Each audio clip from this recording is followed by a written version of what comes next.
Olá, queridos alunos do ensino fundamental, sejam bem-vindos. Eu sou a professora Michele Santos, professora de História, e vamos verificar a aula. Aula 44, revisão e avaliação. Vamos para a nossa aula?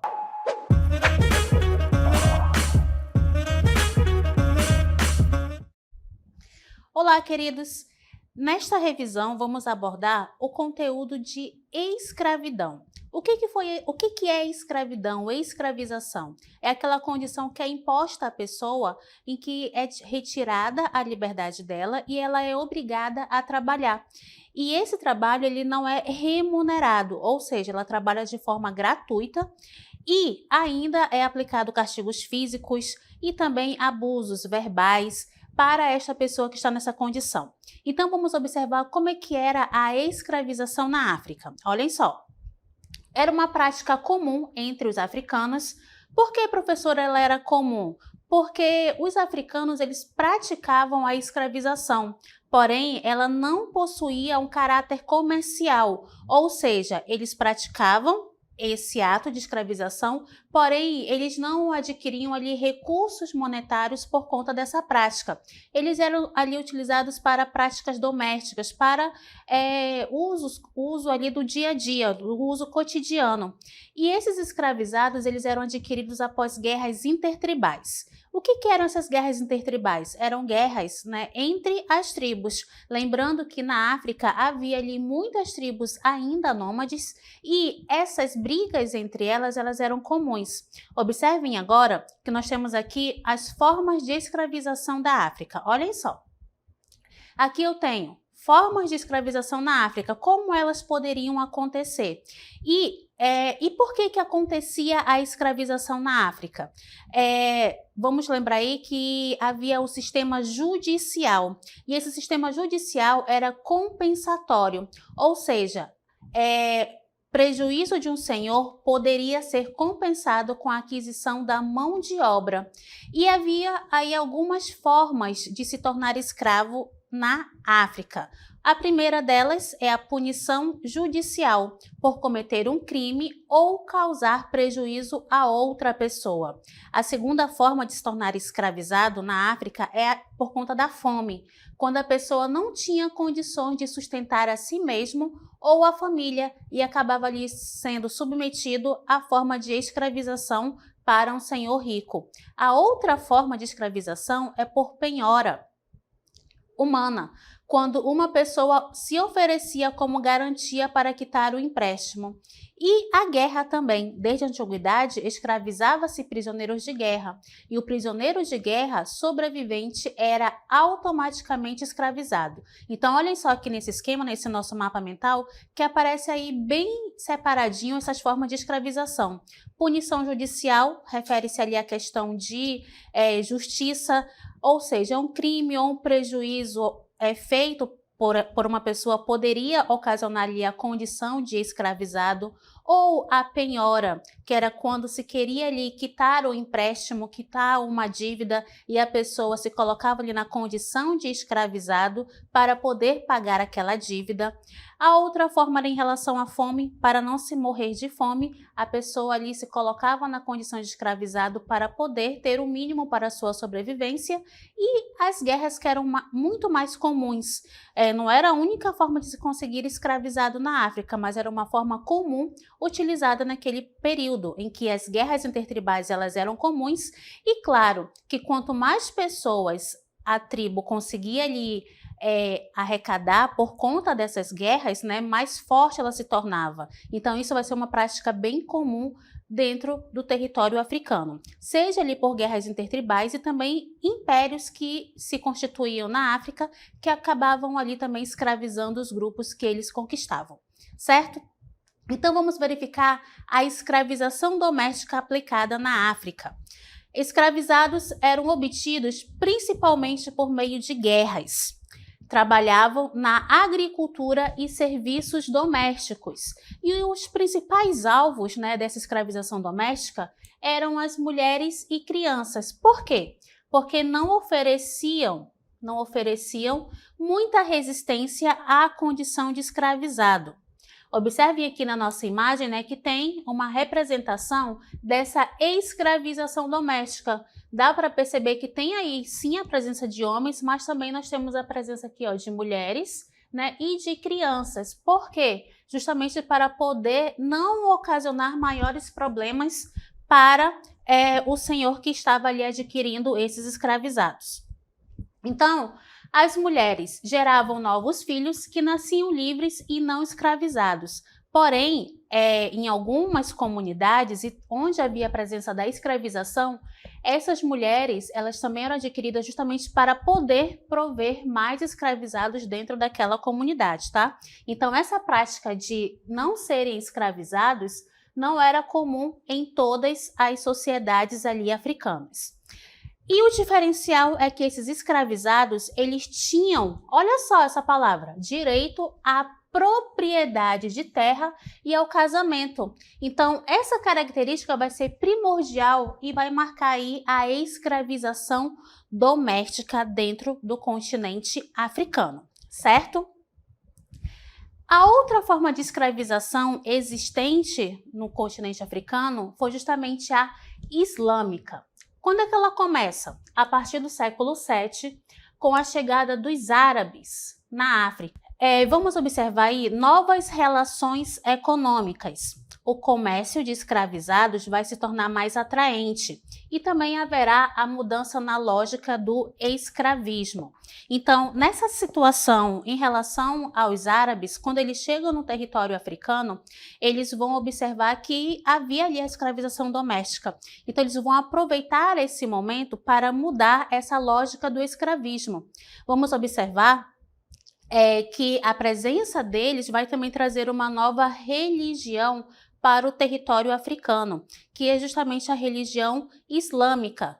No caso aí, muitos de vocês conhecem como a religião muçulmana, mas muçulmana é quem pratica o islamismo. Então, observem só, a cultura árabe não permitia a escravização de muçulmanos.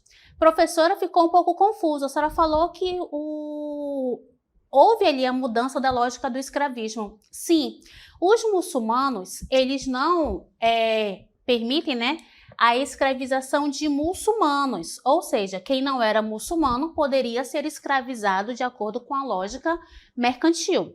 Então, haverá nesse momento a islamização da África subsaariana. O que é islamização? Tornar as pessoas ali daquele local em praticantes do islamismo. E para que isso aconteça, vamos observar também a conversão dos africanos ao islamismo. Os árabes vão buscar mão de obra escravizada, contribuindo para o desenvolvimento do comércio no continente africano. E a escravização doméstica ela vai ser substituída pela escravização comercial, que vai ser ali altamente lucrativo. Então, verifiquem só. De acordo com Alá, que é ali o líder religioso dos muçulmanos, né? Ele vai dizer que todos são iguais perante a divindade deles. Porém, quem não é muçulmano poderia sim estar na condição de escravizado. Eles não aceitavam, né, no caso aí, a escravização do próprio muçulmano. E isso vai acarretar também na conversão de muitos africanos à religião islâmica, justamente para eles não ficarem na condição de escravizado.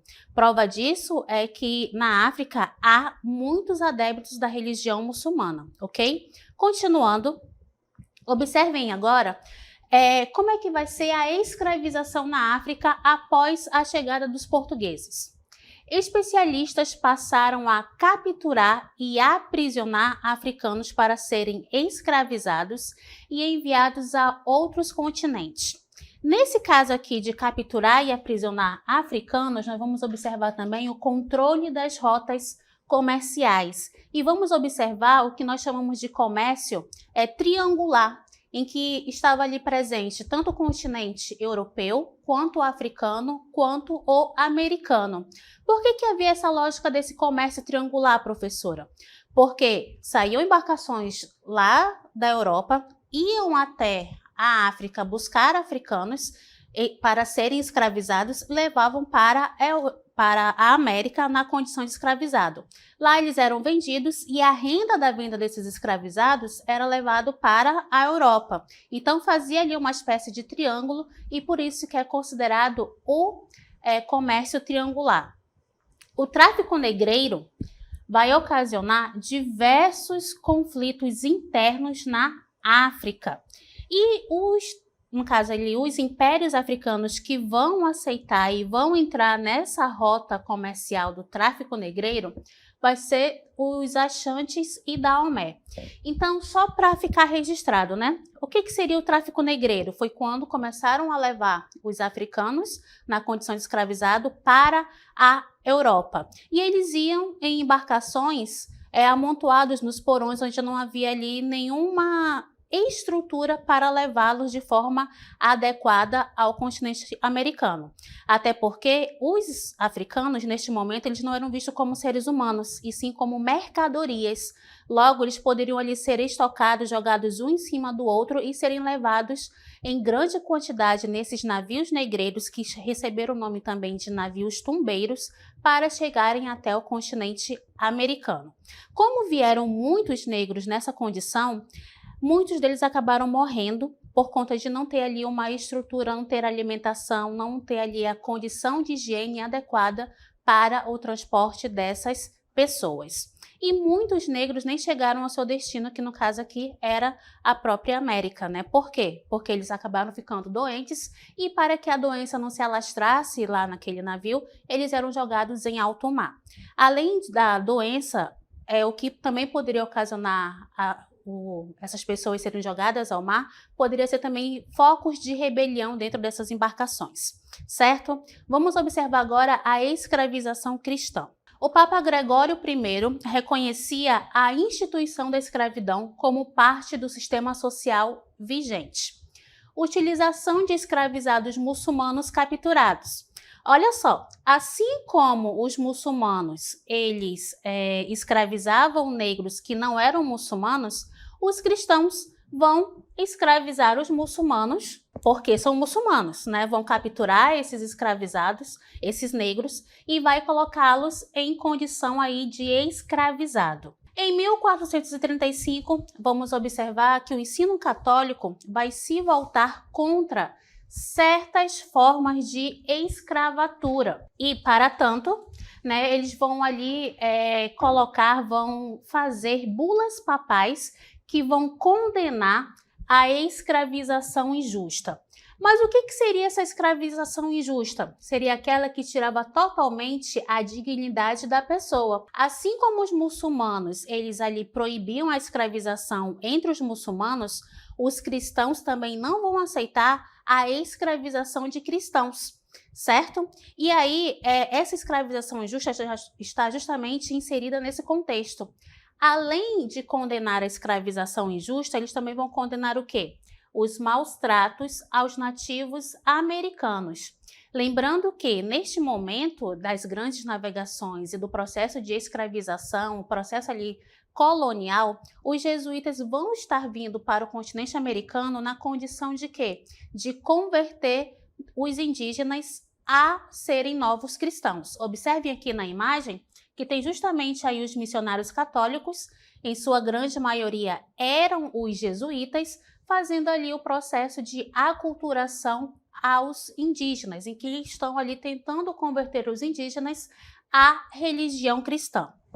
Então, os jesuítas tentavam aliviar o sofrimento dos escravizados nativos americanos. E como é que eles poderiam fazer esse alívio, professora? Através da catequização, em que esses indígenas estariam ali recebendo a nova religião, estariam se convertendo ao cristianismo. E nessa condição ele não seria mais escravizado. Era essa a lógica cristã. Vamos observar agora a estrutura social, política da África. Então, inicialmente, nós vamos observar a presença de povos nômades que estavam divididos em clãs ou tribos. Esses clãs e tribos, eles não possuíam reis nem chefes permanentes, mas eles estavam ali associados a forma tradicional de governar e também tinha ali o grau de parentesco que unia esses clãs, essas tribos. Então, eles não possuíam ali um chefe permanente, porém, eles estavam bem organizados e se fosse necessário entrar em um conflito, eles obedeceriam aquele chefe que estava ali liderando naquele momento. Mas vamos observar que havia também outras formas de organização política na África. Não era somente ali tribos, né? Não haviam ali somente grupos tribais. Havia também presença de sociedades hierarquizadas, em que há a presença de um rei, há a presença de um monarca que vai organizar essa sociedade. E vamos verificar que nessas sociedades hierarquizadas temos a presença de nobres, plebeus, estrangeiros, olha só quem também estava nesses territórios, os escravizados, homens e mulheres, e cada qual conhecia o seu lugar. Então, quando se fala de sociedade hierarquizada, quer dizer que havia uma divisão dentro dessa sociedade, certo? Sistemas de conselhos de anciãos e de administração para controlar as tribos com áreas de influência. Então, essa questão de administrar o território, ela era bastante rigorosa e deveria ser estabelecida para se manter a ordem dentro do território. Nós estamos observando aqui aspecto da cidade de Luongo, no Reino do Congo.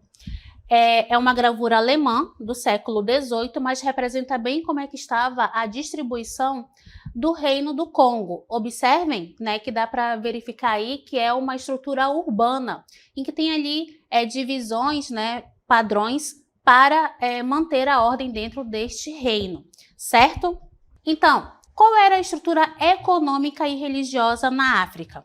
Eles praticavam a agricultura e também o extrativismo vegetal. Comercializavam o minério, que era um dos pilares da economia. Professora, qual era esse tipo de minério? Podemos colocar aqui principalmente o ouro neste momento. Vamos observar também a questão do Império de Gana, que vai trabalhar com comércio aurífero, olha só o ouro aparecendo. E também o Império de Mali, que vai trabalhar com o comércio de sal, ouro, especiarias e couro. É importante frisar aqui com vocês, queridos, que quando se fala de comércio, há também aquela questão de se monopolizar as rotas comerciais. Para quê? Para que eles pudessem ali lucrar com o máximo que eles pudessem. Então, isso vai fazer com que esse comércio ele seja ali restrito para justamente engrandecer e enriquecer esses reinos, certo?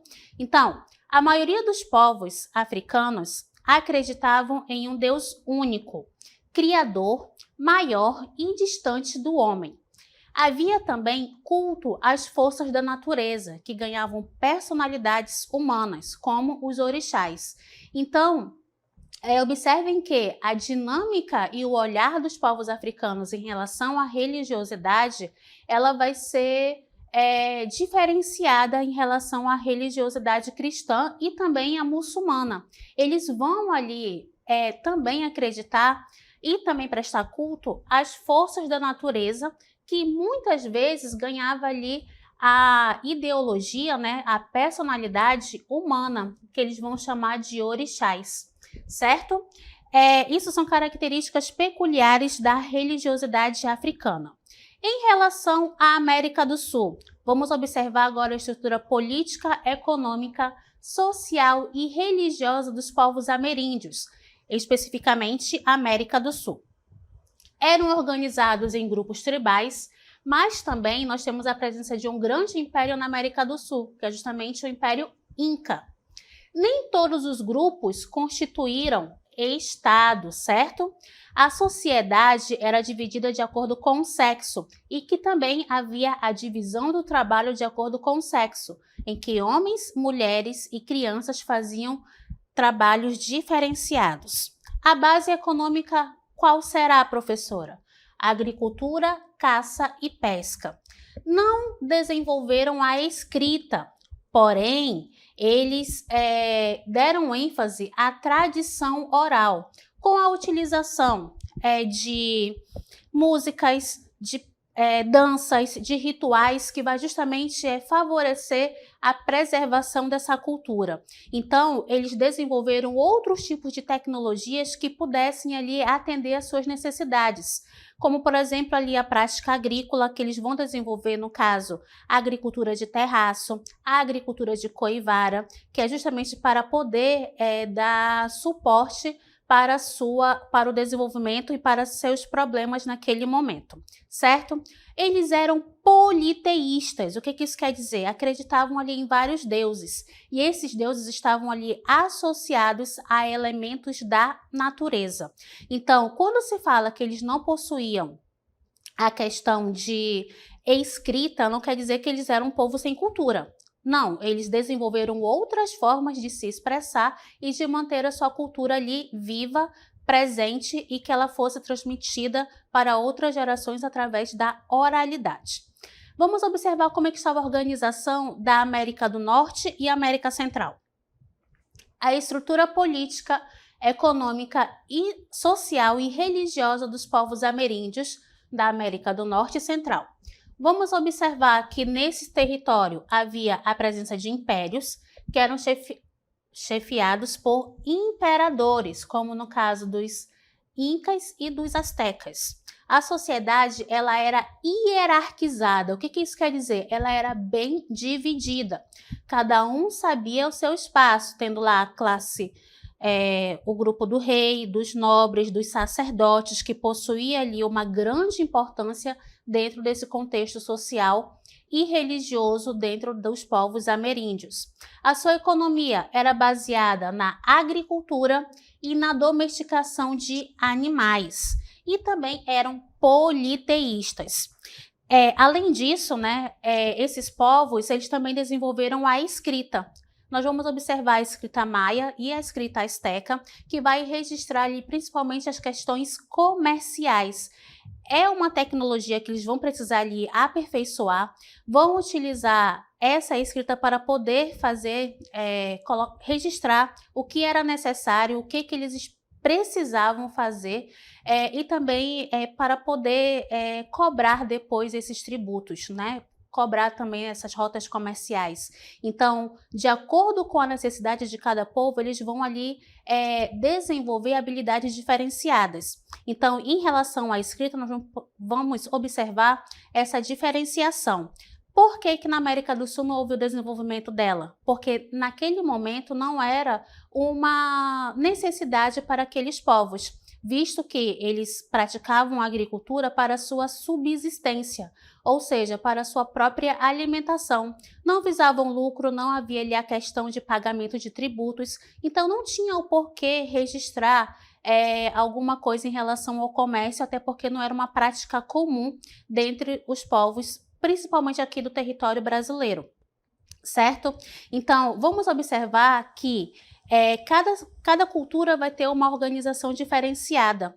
Claro que vamos observar que eles praticavam as mesmas atividades econômicas, que era a agricultura, que era a domesticação de animais, e eles também acabavam ali interagindo entre si, mas essa interação ela era feita através de escambo, ou seja, através de troca de mercadorias. Não havia um sistema monetário, não havia a utilização de moedas, como aconteceu em outras civilizações. Então, esta foi a nossa revisão.